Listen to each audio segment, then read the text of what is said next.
Welcome to the Slop Farm. Enjoy the video. In this video, I will show you how to remove a BMW M Sport steering wheel. First, always prioritize safety by disconnecting your car's battery. This crucial step prevents accidental airbag deployment and electrical shorts. Next, ensure your steering wheel is perfectly centered and the front wheels are straight. This alignment is vital for reinstallation. Finally, gather your tools, including a T20 Torx bit, a 16 mm socket, and a small flathead screwdriver. Having everything ready makes the process smoother and safer. Now let's move on to the airbag.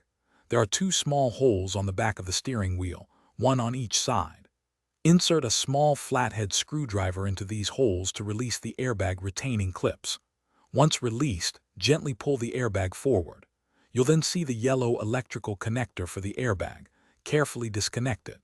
Also, unplug any other wiring harnesses, such as those for multifunction buttons or paddle shifters, ensuring you note their positions for reassembly. With the airbag and wiring disconnected, it's time to remove the steering wheel itself.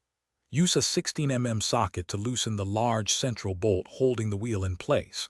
Before fully removing the bolt, it's a good idea to mark the steering wheel's position relative to the steering column. This ensures perfect alignment when you reinstall it.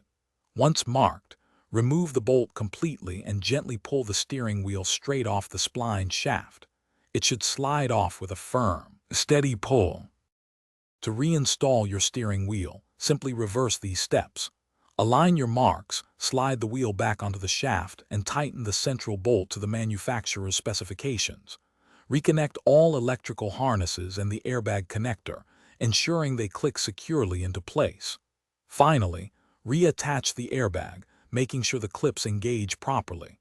Remember to check the description for a link to the new Kindle Paperwhite and other great deals. Reconnect your battery, and you're all set. Thanks for watching. Consider subscribing if we helped you today.